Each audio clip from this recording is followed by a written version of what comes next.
Forgotten childhood days. My quiet beginnings in suburban America. I was always the quiet background character in my own childhood, like an afterthought in a family photograph. Growing up in the tree-lined neighborhoods of suburban Columbus, Ohio, my world was a two-story tan house on Maple Ridge Drive, where the biggest noise wasn't the kids laughing outside. It was the sound of my sister's ambitions reverberating through the walls. My name is Clara Jensen, and even as a little girl, I could feel the soft edges of invisibility filtering into everything I did. While my parents, Dad, a regional manager at Home Depot, and Mom, a loan officer who doubled as the family's emotional anchor, were never cruel. They simply never saw me as anything beyond the girl in the corner with a book. My older sister, Betrayal, was the sun around which everything orbited. From kindergarten recitals to high school streaming competitions, every event became a showcase for her. She demanded the spotlight and, more often than not, got it. My parents would arrange their week around her auditions, bake good luck cupcakes for each performance, and beam whenever anyone asked about their talented daughter. Then there was my little brother, Noah. He was the family's living teddy bear, big blue eyes, a cascade of sandy hair, a talent for making adults swoon. If Betrayal was the headline act, Noah was the adorable encore that everyone lingered to watch. Mom would call him her lucky charm after he won the elementary spelling bee, and Dad gifted him a flashy set of model trains that took up half the family room. In the midst of it all, I became a master of fading away. I loved numbers and puzzles, the quiet structure of math homework that made sense when nothing else did. I spent afternoons solitarily tracing geometric shapes on the edge of my desk, calculating savings in empty notebooks, while my siblings practiced dance moves or put on puppet shows for an approving crowd. I read constantly, textbooks, mysteries, economics magazines. My dad brought back from work anything that made the world seem bigger outside the noise of home. There was a certain routine to being overlooked. Sometimes I'd sit at the kitchen table, reciting multiplication tables out loud, just to imagine someone cheering me on. But the closest I got to encouragement was a distracted, "Good job, Clara," if I happened to mention a grade. I celebrated quietly when I aced a test, learning to clap for myself with the same enthusiasm my family gave Betrayal and Noah. If I'm being honest, there were moments I wished I could hate them for it.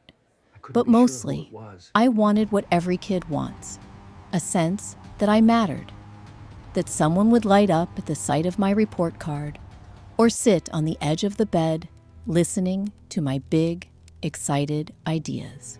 Instead, I found my own ways to take pride in achievement. I built elaborate Lego skyscrapers, only to take them apart. In the quiet, no applause, but the click of pieces coming undone. I invented board games with complicated rules, battling imaginary opponents across the living room carpet. My bedroom, tucked in the back corner of the house, was my world. I hung up posters of fractals and Nobel Prize-winning economists instead of pop stars. On rainy days, I'd line up empty piggy banks and note down how I could fill them, earning a few bucks babysitting neighbors or doing mail runs for my grandma. Every dollar felt like evidence that I could one day build a future on my own terms, small as that dream seemed under the shadow of Betrayal's ambitions and Noah's easy charm. If you asked my parents now, they'd probably say I was an easy child. Clara barely made a fuss, always so self-sufficient.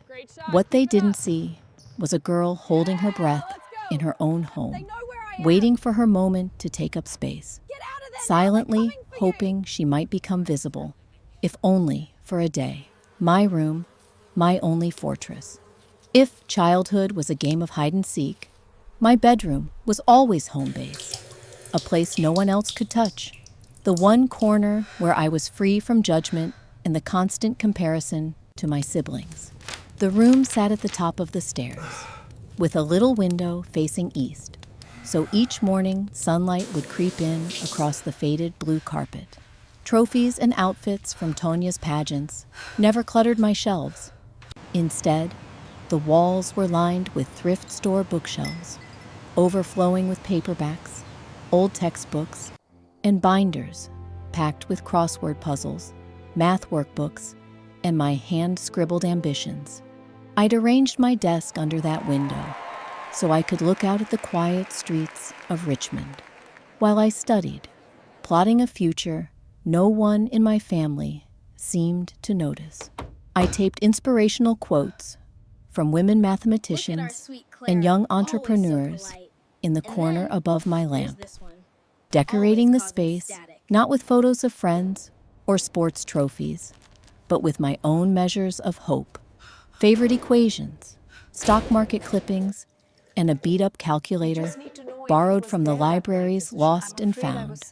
To anyone else, my room was plain. No fairy lights, no pastel paint, no selfie collages. But to me, it was proof that I existed in a house that often acted like I was invisible. My parents rarely ventured into my sanctuary.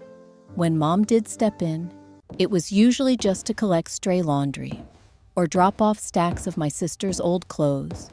Hand-me-downs Tonya had already dismissed as out of style. She'd look around, sometimes with a sigh, sometimes with an arched eyebrow, and say, "Why don't you decorate, Thelma? It's so drab in here." I just shrugged. How could I explain that for me, a blank wall was the perfect space for a new idea? It was inside those four walls that I celebrated every victory, no matter how small. Ace, a geometry test. I'd tape the graded paper next to my desk, a silent pat on the back. Stash another 20 from my grocery job into the metal cash box hidden in my bottom drawer, a secret act of rebellion. Night after night, I'd shut out the noise of the house, the distant racket of Tonya rehearsing her lines, my parents loading up their praise, or Ronald crashing toy cars down the hallway, and find peace in numbers and words. Some evenings, I'd lie on my bed and imagine what life would look like if things were different. Maybe a banner with my name on it at the science fair, or my family gathered together, cheering at a math competition. But in that room, I was both the builder and the audience, learning to clap for myself. My fortress taught me how to be happy with my own company, how to pick up the pieces when the world outside those walls was sharp and cold. Maybe that's why, when my parents tried to take my room, it didn't feel like losing just a space. It felt like they were erasing everything I'd built. I learned early that a room could be more than four walls. It could be your roots, your proof that you belong, even if nobody else agrees. And as I grew up inside those walls, I promised myself I'd carry that sense of belonging with me, wherever I went, even if home never quite felt like home. The moment everything was taken from me, Saturday evenings at the Reed household had always carried an edge. Our family dinners had become rituals for showmanship, with Jessica usually at the center, holding court with stories of brand deals, viral clips, and follower counts, while Ethan vied for a bit of the limelight with sleight-of-hand tricks or new skateboarding stunts. The table was stiff with unspoken rules. I was the reliable helping hand, setting out plates, passing the rolls, always present, but rarely the story anyone wanted to hear. But that Saturday had a chill, as if something in the air knew this one was different. Mom moved with a strange, electric composure, fussing over the pot roast and flicking glances at Jessica, who spent more time checking her phone than eating. My dad's brow was set into a hard line, the red veins standing out on his temples, and Ethan hovered, flipping a coin between his fingers, his expression hollow. Conversation sputtered around Jessica's newest sponsorship and Ethan's potential tryouts for the local baseball team. As always, I listened, content with the background noise. My mind wandered to an upcoming client meeting for my small but growing finance consulting venture, a secret I kept closely guarded, as my family still believed I did some low-paying office job with little future. That secret lived safely within the four walls of my room, surrounded by ledgers, laptops, and the latest accounting trade magazines. Then it happened. Right as Jessica wrapped up a monologue about landing a spot on a cable reality show, Mom turned to me with a syrupy smile, barely masking the tension in her cheeks. "Allison, honey, can we talk about something real quick?" I nodded, bracing myself.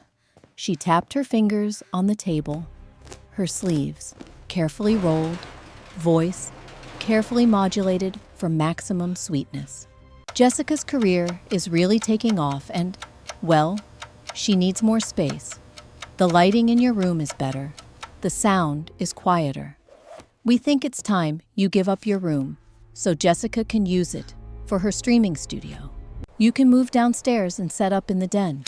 I froze, fork halfway to my mouth, breath stopped.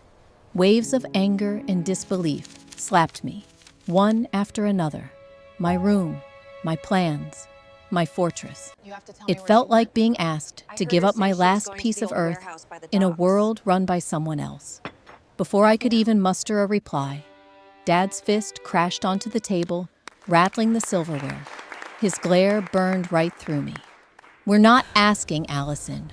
Agree. Or it's time you find somewhere else to live. This is what's best for everyone." Jessica's lips curled into a triumphant half smile, her fingers never pausing as she scrolled through her notifications. Ethan shrank in his chair, stealing glances my way, but refusing eye contact.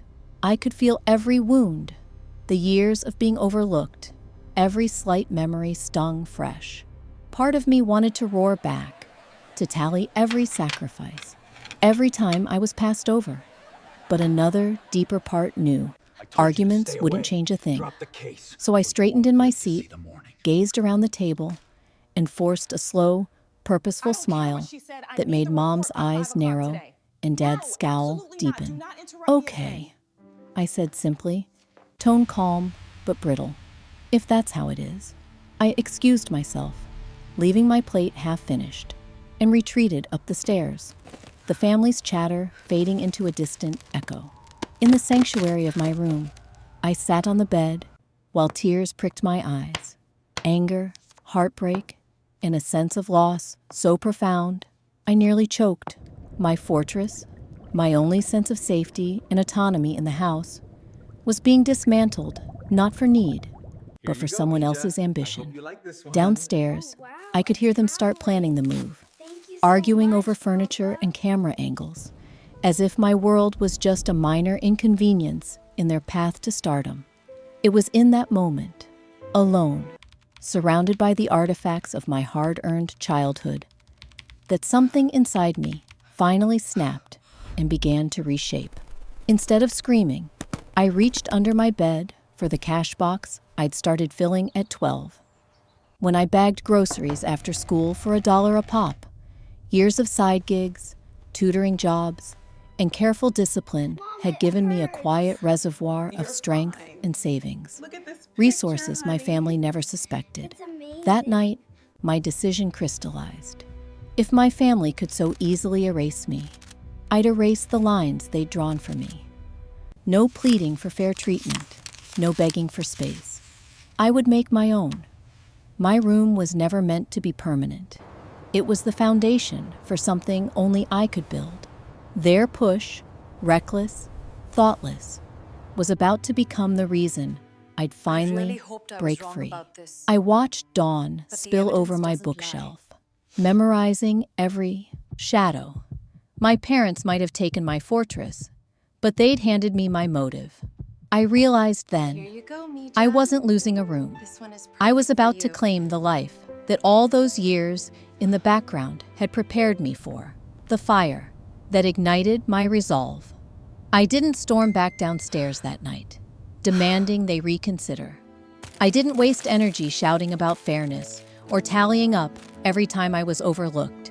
Instead, I methodically folded shirts into boxes, organizing my notebooks, stacking the printouts and plans I'd spent years building. Every movement, calm, quiet, measured, tamped down the anger and transformed it into something harder, sharper, resolve. Lying in my bed, staring at the ceiling, I felt the burn of humiliation, giving way to a new kind of fire.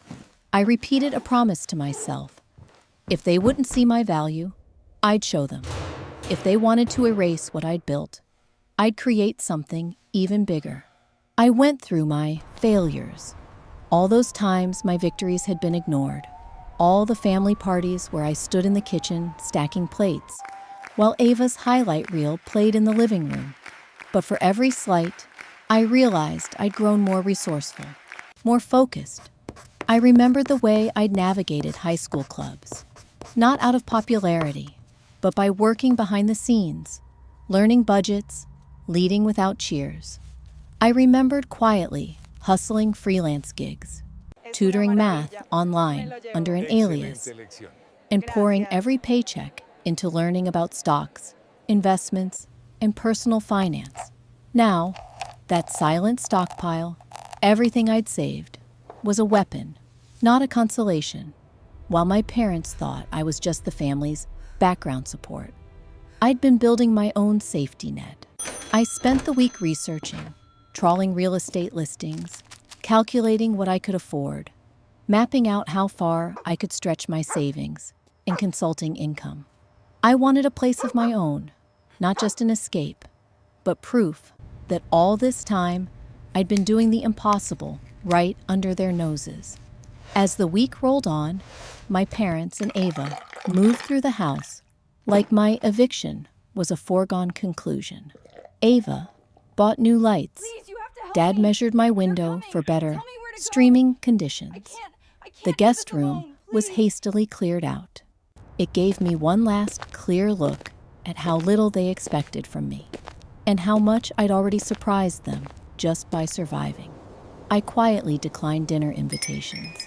I communicated by text, all business. I double-checked contracts, wired deposits, and found an ally in Ms. Harper, my math teacher turned local realtor, who'd always believed I'd go far. We closed the deal by Friday evening. A modest one-bedroom condo a few blocks away from the house I'd always tried to make a home, paid for, in full, by the invisible daughter. The night before I left, I packed my dreams, every notebook, every spreadsheet, every ounce of hard-won confidence, into boxes. I left a note on my now empty wall. You may have taken my space, but you can't take what I've built. The turning point, stepping out of the shadows. The days after my family's ultimatum passed in a slow, tense blur. Every minute spent in the house felt like I was wading through a fog of disappointment and disbelief. My childhood bedroom, now stripped of its sense of sanctuary, felt smaller and colder, its corners looming with the ghosts of 1,000 dismissed achievements. Yet beneath the pain, something else stirred, a defiant spark that had been fanned into a full-blown wildfire inside me. That Saturday dinner had pushed me past some invisible threshold. It was as if years of holding my breath had finally given way to the deep, soul-affirming gasp I'd been denied. I realized I was done letting my family's expectations dictate the blueprint of my existence. I wasn't going to cling to their approval anymore, nor live in fear of losing the little ground they'd allowed me to claim for myself. No, I was ready to gamble on my own worth, ready to cross a line from which I'd never come back. My plan came together, almost in slow motion, every decision sharp and purposeful. I'd been working closely with Ellen Fisher, a local real estate agent I'd met at a financial seminar. For months, we'd quietly toured houses, all under the pretense that maybe, someday, I would move out. But in truth, I was biding my time, saving every penny, running my business with the kind of obsessive discipline my parents had always dismissed as eccentric. I never made a scene about my work. I never flashed my bank balance. Instead, I'd built my security in silence, preparing for a moment just like this. The morning after the blow-up, I called Ellen. Let's close on the bungalow across the street. I want it now. No counteroffers, no delays. I'll pay in cash.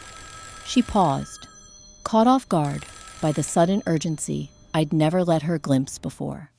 "You're sure?" she asked quietly, as if careful not to puncture the moment. "Absolutely," I told her, my voice unwavering for the first time in years. "Let's make it official." By Tuesday afternoon, every document was signed, every payment wired, every box on my moving checklist ticked with surgical precision. Holding the deed, I felt a surreal mix of dread and exhilaration. I wasn't just moving out. I was about to drop a truth bomb so big it would shatter their expectations forever. I took my time packing. I sorted through the artifacts of my life. Old math trophies, worn-out textbooks scrawled with theories, letters from grateful clients I'd helped through financial hardship, scribbled business plans for dreams my family would have never understood. There was a strange kind of victory in boxing up my past. This was closure by my own hand. With each box, I gathered more than belongings. I collected evidence of the person I had forced myself to become, despite the lack of cheers. On Sunday morning, dressed with quiet confidence, and walked to the kitchen, where the usual mix of tension and routine greeted me. My mom fretted over breakfast. My dad barked orders about the chores. Antonia scrolled on her phone, bored with the world as usual. Ronald slouched over his cereal, looking younger than ever. No one even looked up as I made coffee and sat at the table. Clearing my throat, I dropped the first hint. "I'll be moving out today." Mom blinked, like she couldn't process the words. Dad set down his paper, suspicious. "Moving where?" he asked gruffly.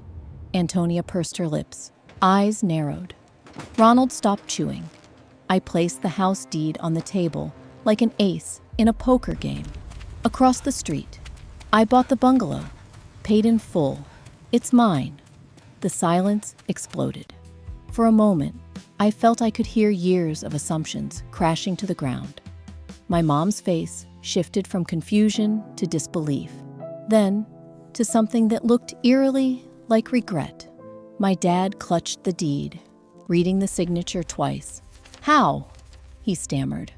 Are you in some kind of trouble? Who gave you that much money?" Antonia scoffed, rolling her eyes, but there was no real bravado in her voice for once.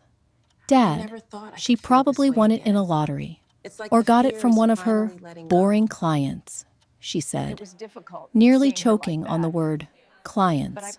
Ronald just gaped, silent and stunned, his spoon slowly sinking in his cereal bowl. I met each of their gazes in turn. "You never asked what I was doing, so you never learned. I built a finance consulting business from scratch, right here in my bedroom, under your nose, while you dismissed everything I did as pointless.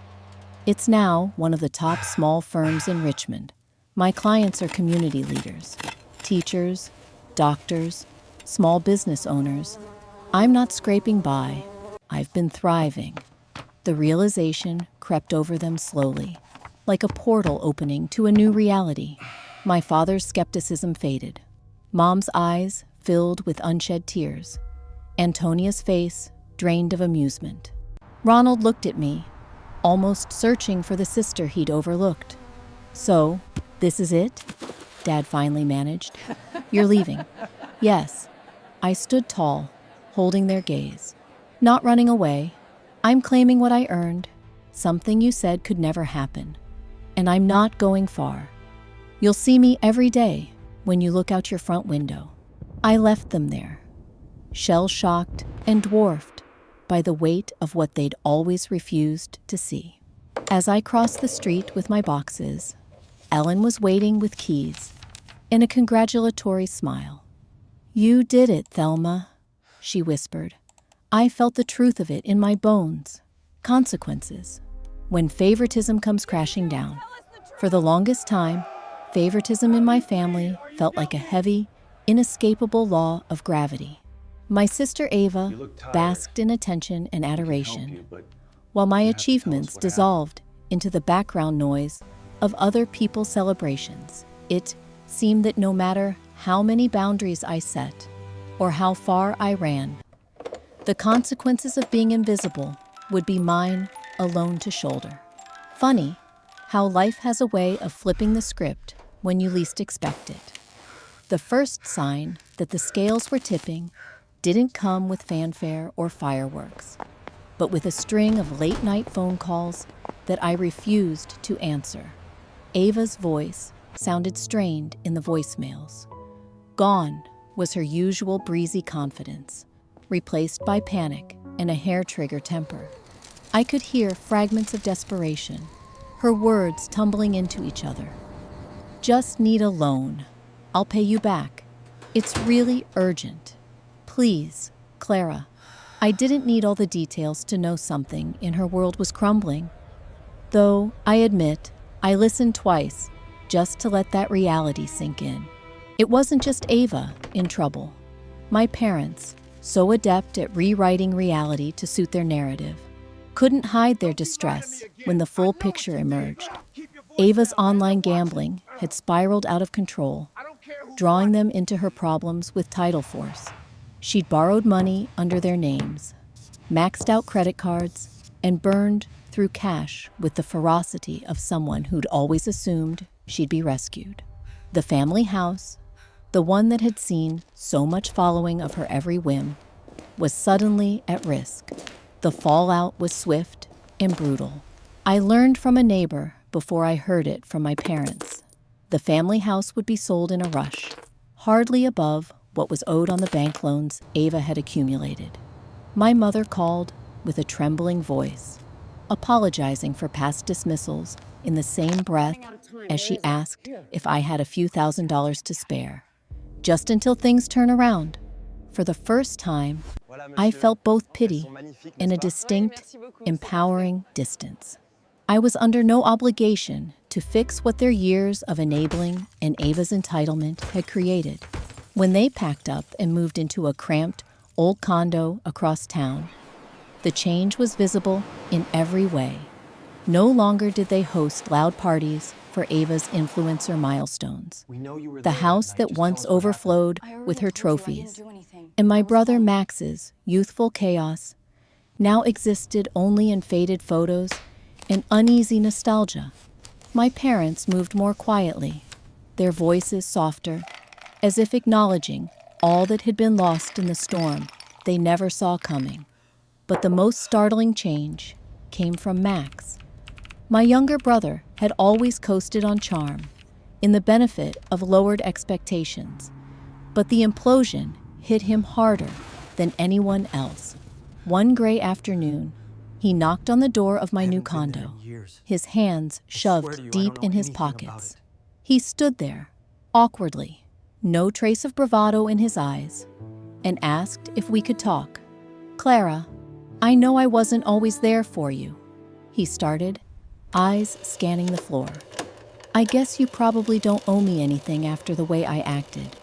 But, I need help. School's been rough. I want to do better. Can you show me, how you made it? Work?" He looked so much younger then, scared, stripped of the bravado, and finally ready to listen. I saw in Max what I'd always longed for in my parents and sister, a kind of humility and the courage to ask for help without entitlement. For the first time in years, there was a glimmer of genuine connection between us.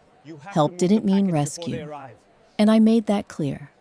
I walked Max through budgeting apps, helped him with his community college applications, and even gave him a crash course in practical skills: how to negotiate rent, save for emergencies, and build a resume out of part-time jobs. He faltered, frustrated by how much he didn't know, but he stayed, learning and growing. Meanwhile, Ava's world had shrunk to a handful of public apologies, severed partnerships, and angry social media threads. No amount of brand or followers could shield her from real consequences. Family friends withdrew polite invitations, and her phone, once glued to her ear, stayed silent. My parents stopped calling for daily updates. They rarely asked about my business, though there was a new softness in my father's voice when we did speak. He sounded years older now, not just beaten by circumstances, but perhaps finally aware of what choosing favorites had cost, both to me and to the entire family. There were no apologies grand enough to heal the ache, but sometimes a quiet, regretful pause does more than empty platitudes ever could. The house I'd bought became a symbol not only of escape, but of earned independence. When I hosted my small housewarming, my best friend Rachel at my side, Max nervously introducing himself to my colleagues, laughter echoing in the kitchen, I understood this was the reward for years in the shadows.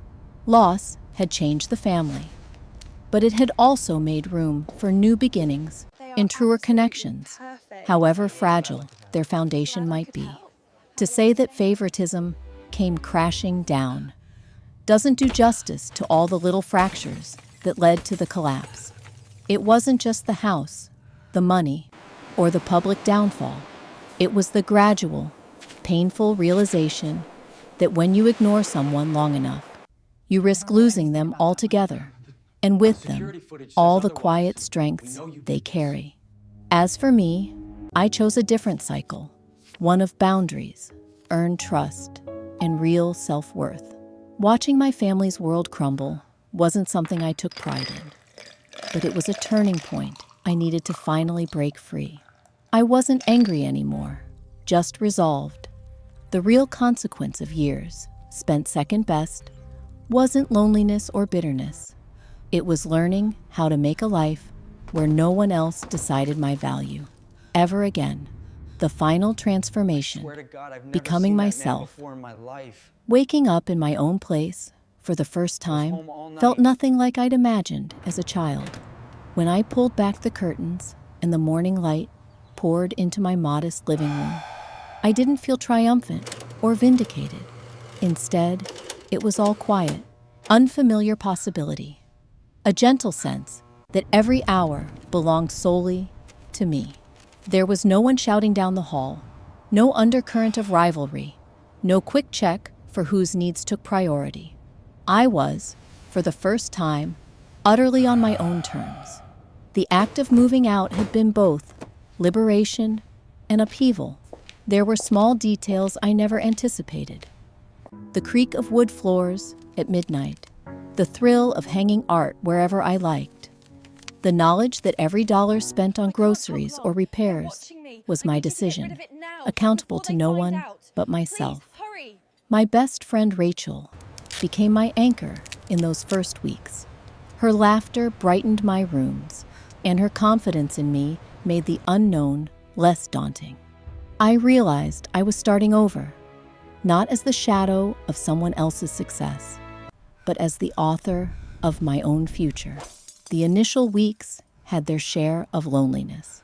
Sometimes, as I lay in bed, I questioned whether independence would ever come naturally to me, whether it was even worth it. Yet, each time doubt crept in, I reminded myself, this life was no accident, but a decision made and earned. For too long, my comfort zone had been built on silence and invisibility. Now, every quiet evening was both a confrontation and a kind of therapy. I was learning how to fill the room with myself. Setting new boundaries with my family was not a single firm no. It was a daily act, sometimes uncomfortable, often necessary.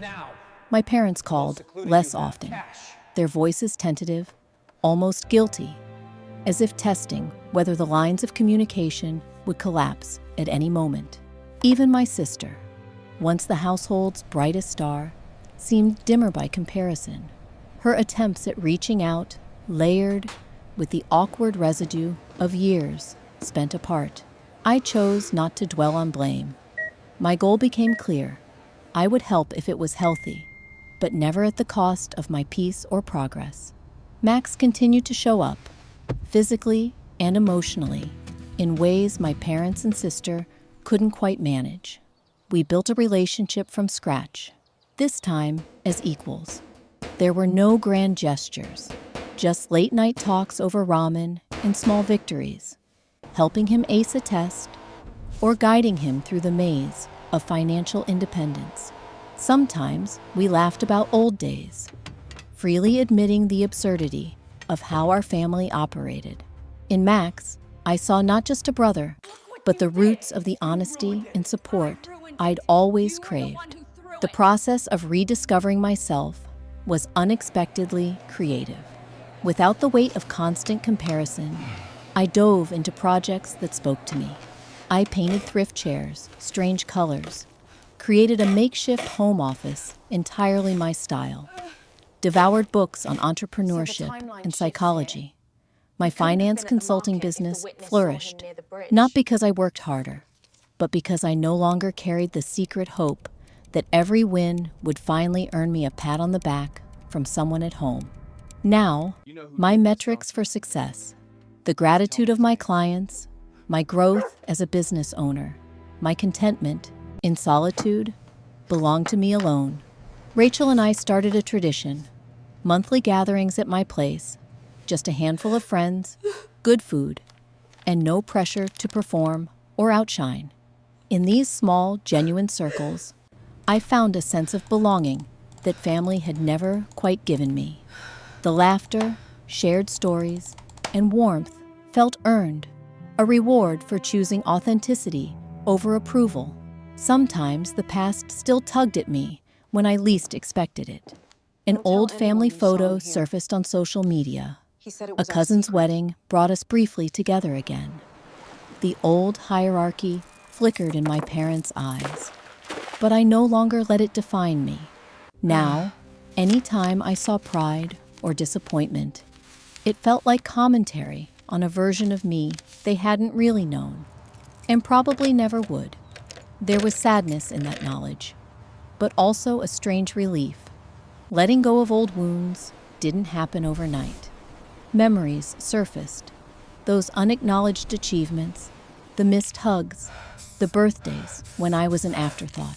I let myself grieve all that was lost, but I refused to be trapped by it. With every journal entry and every honest conversation with Rachel or Max, it became easier to forgive, not for their sake, but for my own spirit. I learned that freedom is not merely the absence of constraint, but the presence of possibility. I took to celebrating milestones, however minor. First client referral, pizza night, finished a renovation project, extra hour with noise-canceling headphones, and a favorite book. Each new skill and bit of knowledge was not armor, but a badge of progress. A way to affirm to myself, privately and proudly, that I was becoming someone I actually liked. The child who once built model cities in secret had finally stumbled out onto her own stage, with no need for applause. Eventually, even my parents began to adjust. The calls became more respectful, their questions less invasive. The guilt on their voices softened to acceptance, and sometimes even hints of pride surfaced, awkward but genuine. I made peace with limited connection. We didn't need to be close for me to feel whole. The most transformative lesson of all was simple but profound.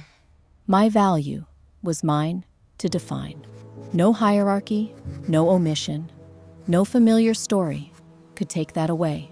Everything I'd endured, loneliness, invisibility, disappointment, had sharpened my vision and built muscles I didn't know I had. My story had been shaped by hardship, but my steps forward were chosen out of strength. Life on my own terms also gave me the audacity to dream again.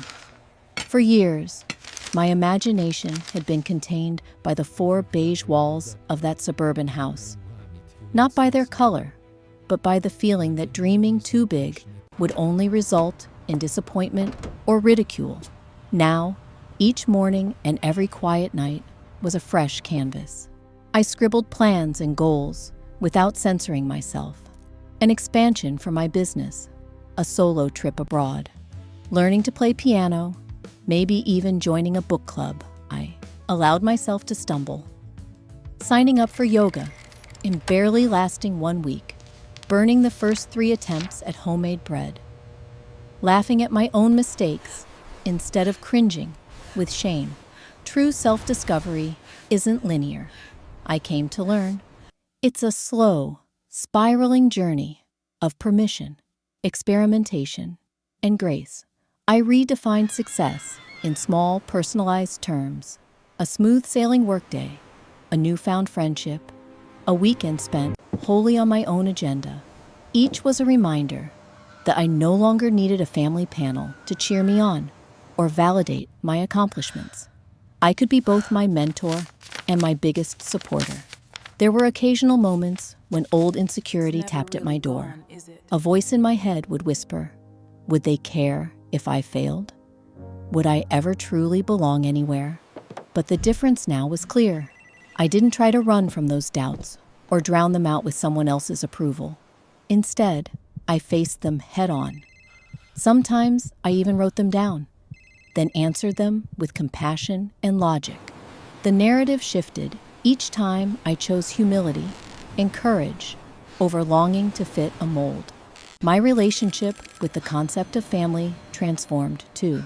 Instead of an obligation, it became a choice, a patchwork of the people I let into my heart. Rachel, of course, was family by every measure that counted. Max became a kind of ally, someone rising out of the rubble alongside me, each of us working to break generational patterns. The forgiveness I practiced was not so much a gift to the past as it was a ticket to my own free and hopeful future. Looking back, I understood that the ultimate act of becoming myself wasn't about making a grand gesture of independence. It was the everyday confidence to say yes to myself and no when necessary to others. It was the gentle certainty with which I carried my ambitions, the deep contentment I found in quiet, ordinary days. I realized I didn't owe anyone proof of my happiness or worthiness. My contentment was visible enough in every personal victory and peaceful morning in my own home. With time, even the need for closure faded. I learned that not every story circle needed to be completed. Not every old injustice needed to be revisited or righted. Sometimes, simply living well and authentically became its own powerful form of justice, the kind that radiated outward, silent, but undeniable. The final transformation was never about becoming someone new, but rather stripping away everything that wasn't truly me. I grew into my life piece by piece, not as an echo of the family's past, but as an origin story of my own devising. With each passing year, the echoes of favoritism faded, replaced by the living testament of a woman who could stand on her own. Now, when I pause at my window with a mug of coffee, watching the sunrise with no expectation but my own wonder, I breathe in the peace that comes from being genuinely myself. And I know, deep down, that my journey is both the reward and the lesson. If you've ever been overlooked or underestimated, your story doesn't end in shadows. You get to step into the light, rewrite your narrative, and claim with full-hearted certainty, "This is me, I am enough."